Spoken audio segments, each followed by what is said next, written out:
राम राम भाई सारिया ने 15 अगस्त 1947 यो दिन था जब ये देश आज़ाद होया।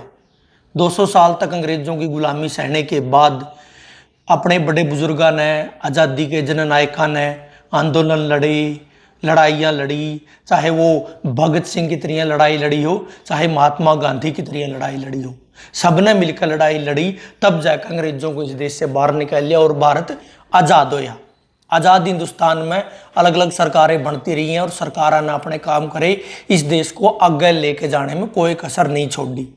लेकिन वर्तमान सरकार और उसकी आईटी सेल ने इस देश में झूठ फैलाने में कोई कसर नहीं छोड़ी। हमें इतना झूठ परोस दिया गया है व्हाट्सएप के माध्यम से, फेसबुक, इंस्टाग्राम के माध्यम से, तमाम सोशल मीडिया प्लेटफॉर्म के माध्यम से अपना तो इतना झूठ दे दिया गया है कि हम अपनी आज़ादी के जननायक नहीं कटघरा में खड़ा करने लग गए। और सिर्फ खड़ा नहीं करते, सिर्फ सवाल नहीं करते, उन्हें गाली देने लग गए कि आज़ादी में इस देश के बंटवारे के लिए वो जिम्मेवार था, वो जिम्मेवार था। अखंड भारत था जिस पे अंग्रेजा ने शासन कराया। अखंड भारत का मतलब ये नहीं है कि जैसे भारत आज है ऐसा ही भारत था। अलग अलग रियासतें थी, अलग अलग रियासतों के अलग अलग राजा थे, और सिर्फ कहने को भूगोलिक रूप से हम एक थे, लेकिन परिस्थिति सबकी अलग अलग थी, राजनीति सबकी अलग अलग थी। वर्तमान में बीजेपी विभाजन विभीषिका दिवस मनावे कि उस टाइम में जो बंटवारा होया था, लोगों ने दुख दर्द सहन करे, बिल्कुल करे है, सबने सहन करे है, लेकिन कहीं ना कहीं इसके पीछे का मकसद है कि आज़ादी के जननायकों को ही इसके लिए जिम्मेदार ठहरा दिया जाए। आप डिटेल में समझाएंगे, असलियत समझाएंगे के थी बंटवारा का कारण क्या था और क्यों ये बंटवारा होया, इसका बारे में आज आप बात करांगे। देखो, अंग्रेज अपना पर राज करने लग रहे थे और भारत ने लूट लूट कर लेकर जान लग रहे थे, और आज़ादी के जननायक उनका खिलाफ किसी न किसी तरीके से लड़ने लग रहे थे, जिसकी शुरुआत हुई थी 1857 की जो क्रांति हुई, वो इसमें एक मील का पत्थर साबित हुई। 1857 की क्रांति में भारत के तमाम हिस्सा में हिंदू मुसलमान सारे लोग मिलकर लड़े, अंग्रेजों के खिलाफ लड़े। अंग्रेजों ने हिसाब ले लिया कि भाई अगर ये लोग इकट्ठे रह गए तो दोबारा ऐसे ही संघर्ष कभी भी हो सकता है, इसलिए अगर इन पर राज करना है तो सबसे जरूरी है पहला इनको अलग अलग करो।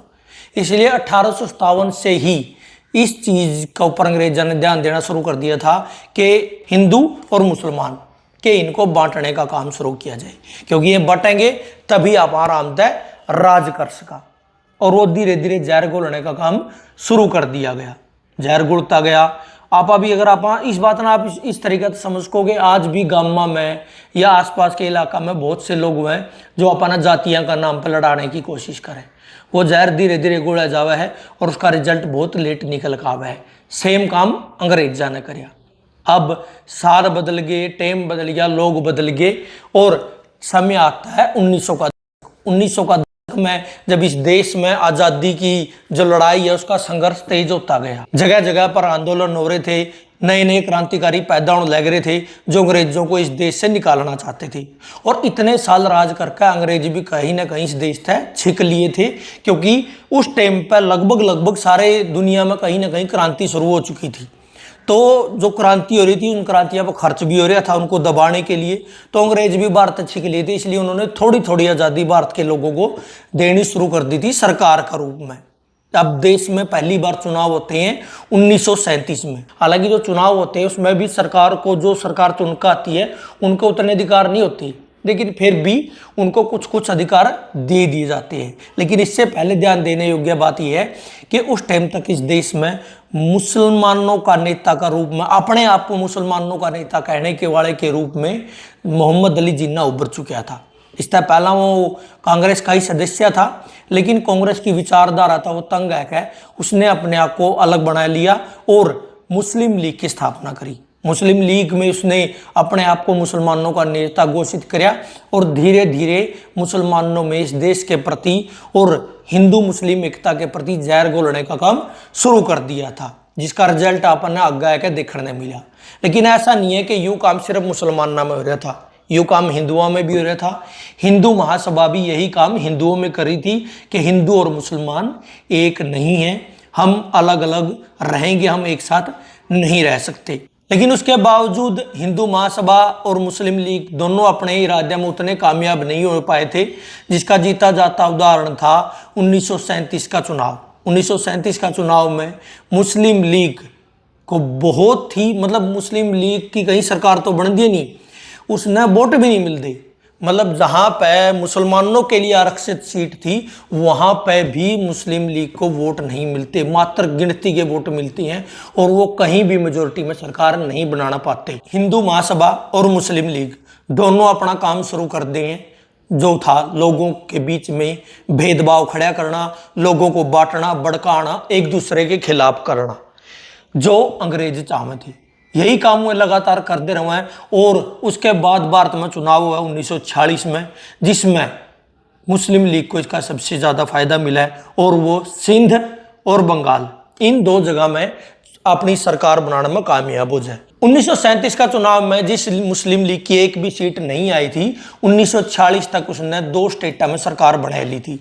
इसलिए अब अंग्रेज मोहम्मद अली जिन्ना को भी अलग नहीं छोड़ सकते थे, उन्हें उनकी बात भी माननी पड़ती थी, उनकी बात भी सुननी पड़ती थी, क्योंकि वो अपने आप को मुसलमानों का सबसे बड़ा नेता घोषित कर चुके थे और उनकी जहर भरी बातों के कारण कहीं ना कहीं मुसलमान भी उनको अपना सबसे बड़ा नेता मान चुके थे। यहाँ तक इस देश में आज़ादी की मांग और बंटवारे की मांग दोनों तेज हो जाए। आज़ादी की मांग कर रहे थे कांग्रेस पार्टी और बंटवारा की मांग कर रही थी मुस्लिम लीग मोहम्मद अली जिन्ना। लेकिन कांग्रेस पार्टी और उसके नेता कभी भी देश का बंटवारा का समर्थन में नहीं थे। हाँ, मुस्लिम लीग के साथ देश का बंटवारा का समर्थन में थी हिंदू महासभा। अब तक अंग्रेज भी तंग आ चुके थे और वो देश को अलग अलग टुकड़ों में छोड़कर जाने के लिए तैयार हो रही थी, लेकिन सरकार बनाए तो उन्हें अलग अलग प्रपोजल रखे। 25 अगस्त 1946 को इस देश में अंतरिम सरकार की घोषणा हुआ है, जिसका काम था इस देश का संविधान लिखना और बंटवारे, जो अंग्रेज बंटवारा कर रहे थे उसको देखकर निर्णय करना कि जो सीमाएं होंगी वो कैसे क्या निर्धारित होगी। तब तक ये आपको बता दें कि तब तक भी पाकिस्तान को लेकर कांग्रेस राजी नहीं थी। सिर्फ मोहम्मद अली जिन्ना इस चीज का धक्का करने लग रहा था। जो अंतरिम सरकार बनाई गई थी इस देश में नियम कायदे कानून बनाने खातिर, उस सरकार में मोहम्मद अली जिन्ना हिस्सा बन जाइए। वो खुद इस सरकार में नहीं आते, बल्कि अपने एक आदमी को जो बाद में पाकिस्तान का प्रधानमंत्री बने, लियाकत खान, उनको इस सरकार में हिस्सा बनवा दें और वो वित्त मंत्रालय ले ले। लेकिन इस सरकार को तंग करने में मुस्लिम लीग और उसके नेता को एक कमी निकाल दी, वो हर रोज इस सरकार ने तंग रखा है। मोहम्मद अली जिन्ना और मुस्लिम लीग को अलग पाकिस्तान की मांग में सबसे बड़ी कामयाबी उस टाइम हाथ लग गया जब वो मार्च 1947 में पंजाब में गठबंधन की सरकार तोड़ दी है, क्योंकि पंजाब पाकिस्तान की मांग में सबसे बड़ा रोड़ा था। तो अगर पंजाब में जब सरकार टूट गई तो उसने कहीं ना कहीं अपने जो मंसूबे थे उनमें कामयाबी नजर आने लग गई। लेकिन एक आदमी था जो उस टाइम लग भी बंटवारा का खिलाफ था, उस आदमी का नाम था महात्मा गांधी। महात्मा गांधी इस चीज के बिल्कुल खिलाफ थे और वो नहीं चाहते थे कि इस देश का बंटवारा हो। जब लास्ट टाइम है जगह कि अब पाकिस्तान का निर्माण होगा तो महात्मा गांधी माउंट बैटन द्वारा जावें और वो कहें कि आपने सबसे बड़ी इच्छा जो है उसकी मोहम्मद अली जिन्ना की कि वो प्रधानमंत्री बनना चाहे, तो उसने तो हमें आज़ाद भारत का ही प्रधानमंत्री बना दो, लेकिन भारत का बंटवारा ना करो। माउंट बैटन ये बात ठीक है कि आपकी मैं बात मान लूँगा, लेकिन क्या कांग्रेस इस बात के लिए तैयार होगी? महात्मा गांधी कहते हैं कि मैं जवाहरलाल नेहरू और सरदार वल्लभ भाई पटेल से बात कर लूँगा, उनको मनाऊंगा और वो इस बात के लिए मान जाएंगे। लेकिन सरदार वल्लभ भाई पटेल और जवाहरलाल नेहरू, जो अपनी अंतरिम सरकार के दौरान मुस्लिम लीग, उसके नेताओं और मोहम्मद अली जिन्ना के लक्षण देख चुके थे कि आदमी कितना जहरीला है, कितना लोगों ने भड़काड़ियाँ हैं और ये कुछ भी करेगा इस देश को तोड़ने के लिए। अगर ये इस देश का प्रधानमंत्री बन गया तो इस देश का नाश कर देगा। इसलिए वो महात्मा गांधी की इस बात को नहीं मानते और इस देश का बंटवारा निश्चित हो जाता है।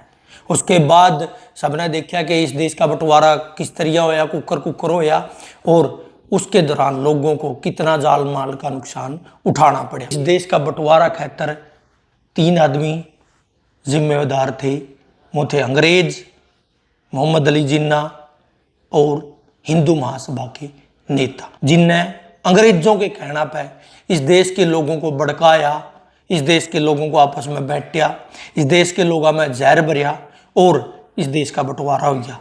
अब बात आती है उन लोगों के खातर जो कहें कि इस देश का बंटवारा नहीं होता तो ये देश बड़ा होता खड़ोता ही होता। आप सोच के देखो कि जो लोग आज का टाइम में आज़ाद भारत में भी मुसलमानों को इतनी गालियां देते हैं, उनको इस देश से बाहर निकालने की धमकी देते हैं, अगर इस देश का बंटवारा नहीं होता तो आज़ाद भारत का पहला प्रधानमंत्री होता मोहम्मद अली जिन्ना। तो तब तम के करते सौ का जोड़ी हुआ भाई इस देश का बंटवारा खातर किसी भी प्रकार था महात्मा गांधी और उस समय के जो आज़ादी का आंदोलन के नेता थे, कांग्रेस के नेता थे, वो जिम्मेदार नहीं है।